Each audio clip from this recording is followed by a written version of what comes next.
stressed that the shortage of water for use in the dry season for the farmers is not unique to Cambodia, but that even Vietnam is struggling. To avoid this problem, the authorities have advised farmers to be prepared for store water in ponds, wells, and canals for daily use and livestock. According to the Ministry of Water Resources, from February to early May 2024, the temperature will gradually increase and will be very hot in April to early May with temperatures between 38 and 41 degrees Celsius. While this is a normal phenomenon caused by the El Nino 2023, was the hottest year recorded, and the climate change is wreaking havoc on agriculture communities across the globe. Anthony Ellis, EAC News. You're watching EAC News. Thanks for joining us. Residents of Playtop Village in Takao Province found two Buddha statues buried in the ground. The villagers sent the statues to the National Museum of Phnom Penh as a tangible culture heritage of the nation. According to Takao Department and Culture of Fine Arts, the two Buddha statues are made of sandstone in the Phnom Da style and dated the 6th or 7th century. The other statue of the Buddha that stands 1.5 meters tall, along with a 0.67 meters pedestal. Yesterday, two Buddha statues were brought to the National Museum of Phnom Penh. The Provincial Department of Culture commends the people and local authorities for their cooperation in preserving and handling over artefacts in the interest of the national cultural heritage. Anthony Ellis, EAC News. You're watching EAC News. Thanks for joining us. Cambodia's Ministry of Labour and Vocational Training and the Indonesian ambassador to Cambodia agreed to strengthen vocational training cooperation through the scholarships and the possible of exchanging technical trainees of the two countries. During their meeting yesterday, Minister of Labour Heng Suor and the Indonesian ambassador Santo Darmosomoto discussed the importance of people-to-people exchanges between their countries. They agreed to be providing scholarships to Cambodians on technical skills, and exchanging professional technical trainees would benefit both countries. The two sides also shared perspectives on migrant workers exchange between their countries. In that regard, the ambassador thanked the Ministry of Labour and the Royal Government for taking care of its citizens who are working and staying in Cambodia without discrimination. In response, the minister emphasised that the host country and as a friend in the ASEAN region, Cambodia is committed to respecting the rights of ordinary citizens and foreigners. He noted that the new administration has given priority to both foreigners in Cambodia and Cambodians who go abroad to work. Anthony Ellis, EAC News. You're watching EAC News. Thanks for joining us. In 2023, the Council of Development of Cambodia approved a total of 268 investment projects, including 247 new projects and 21 expansion projects. 71 of the total investment projects were invested in special economic zones. All projects combined have a total investment of nearly $4.9 billion and created about 307,000 jobs. According to the press release from the Council of the Development of Cambodia, of the 268 investment projects, most are in the industrial sector, according to about 93% infrastructure, and other sectors accounted for 2.6%, agriculture and agro-industry about 3%, and tourism about 1.5%. The CDC states that the flow of private investment in 2023 increased significantly by 22% when compared to 2022. The CDC said that most of the investment flow in 2023 came from China and domestic contributions at nearly 90% of total investment. Most of the investment projects are located in Kampong Speu province, and some of them were concentrated in Phnom Penh and the surrounding area provinces of Kandal and Takao, and in the provinces with a special economic zone development, such as Svay Rieng and Sirtnerville. Anthony Ellis, EAC News.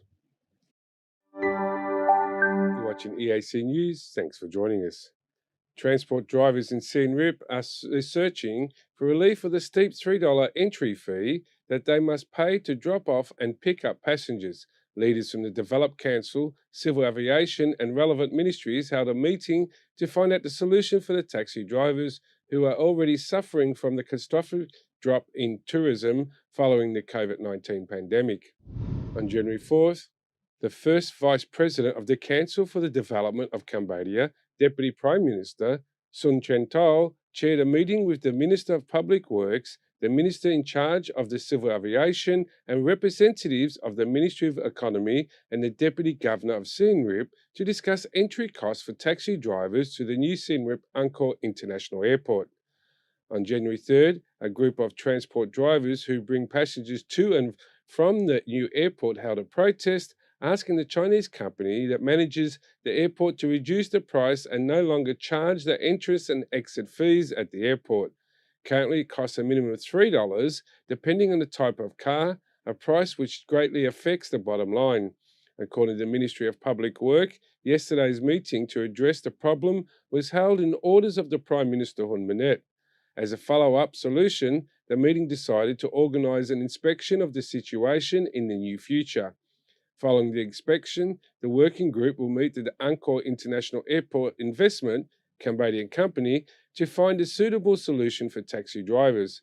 Siem Reap Angkor Airport was officially inaugurated on November 16, 2023, under the presidency of the Prime Minister Hun Manet. The airport was built as it operated by a Chinese company under the BOT deal, which will return to the airport to Cambodian control in 55 years. Anthony Ellis, EAC News.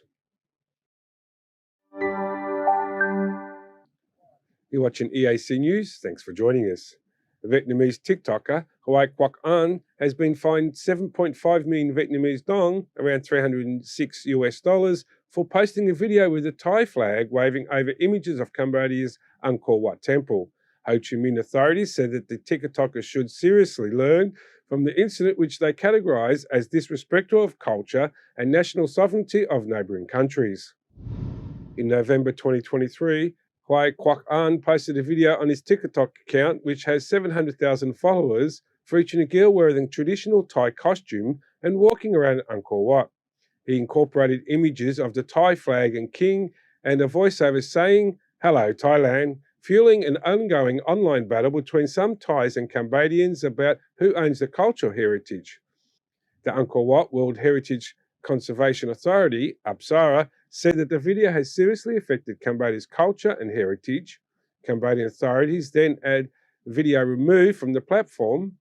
Deputy State Secretary of Cambodian Ministry of Tourism, Plak Chanda, said An's video had a negative impact on the image of Cambodia's tourism and that it could be banned from entering the country for 10 years. According to Facebook posts from An, he has too many emotions in his heart that can't be described in a few lines of a text. The fine has drawn controversy from the human rights advocates who say that Vietnam should value free speech over offering neighbouring countries with content that is clearly ignorant. Anthony Ellis, EAC News. You're watching EAC News. Thanks for joining us. The wonders of the Mekong Project said in 2023, 13 endangered giant catfish were released back into the wild, which is a sign of hope for the country's natural resources and conservation efforts in Cambodia. Wonders of Mekong have worked hard to preserve the species and it's excited that the catfish will continue to be present in Cambodia.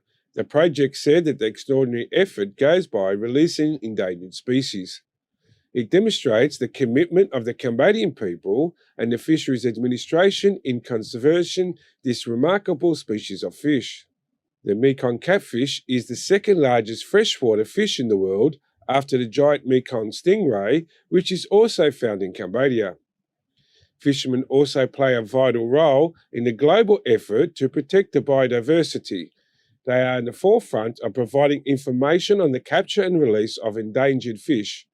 Wonders of Mekong calls on all fishermen along the Mekong River to join in the conservation efforts to ensure the survival of Cambodia's endangered fish. Anthony Ellis, EAC News. You're watching EAC News. Thanks for joining us. In 2023, more than 800,000 foreign tourists bought tickets to Angkor, totaling more than $37 million in revenue, an increase of more than 200% compared to 2022. According to a report by the Angkor Institute on the 2nd of January, foreign tourists bought just over 798,000 tickets to Angkor, while the revenue collected from the ticket sales were nearly $37.2 million. Compared to the same period in 2022, it was an increase of 222% in December alone. Over 98,000 tourists bought tickets, earning the park nearly $4.7 million. Separately, tickets or sales at Kok Temple have skyrocketed since the introduction of UNESCO World Heritage List this year. In December, the temple received over 2,500 foreigners, earning nearly 38,000, while the yearly income was over 222,000 US dollars. Boats on the Tola Sap brought about 565,000 for the year, with December tickets bringing almost 64,000 alone. Siem Reap Province attracts more than 304,000 tourists in the 2024 New Year celebrations, around 9,000 of which are international tourists. Anthony Ellis, EAC News. You're watching EAC News. Thanks for joining us. Cambodian citizens living and working in South Korea can apply for a 4-month regular passport from January 2024 onwards.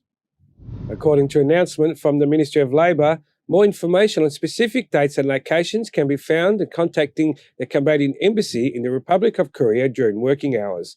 Minister of Labour spokesperson Kata Un confirmed to EAC that the next country to provide passport services will be Japan. He added that the royal government aims to provide passports to Cambodian workers in other countries as well. The announcement of the insurance of passports for Cambodians abroad was made in accordance with the recommendation of Prime Minister Hun Manet during a meeting with the workers during September 2023.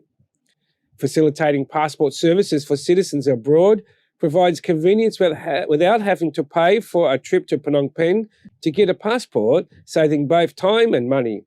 Anthony Ellis, EAC News.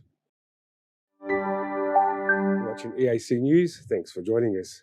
Since November 14th, the Ministry of Labour has registered nearly 107,000 new members to the Social Security Healthcare Program. According to the Ministry spokesperson, Kata On, around 97,000 of the residents are self-employed. So far, there have been nearly 50,000 healthcare visits, totalling nearly 8 billion reals through the program. He said that the Ministry of Labour has conducted about 4,600 campaigns in factories, enterprises, rental houses, markets and towns, reaching over 1.3 million potential applicants. He said the Ministry of Labour has been containing its campaign to promote the national program on the Social Security and voluntary healthcare across the country and to advertise benefits and register citizens. According to the Ministry, expanding the scope of Social Security system to self-employed individuals and their dependents has encouraged many more individuals to become members of the National Social Security Fund.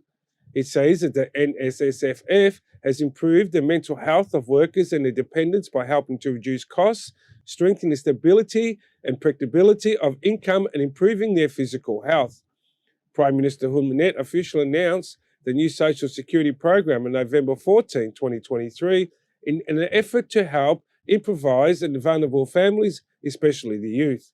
Anthony Ellis, EAC News.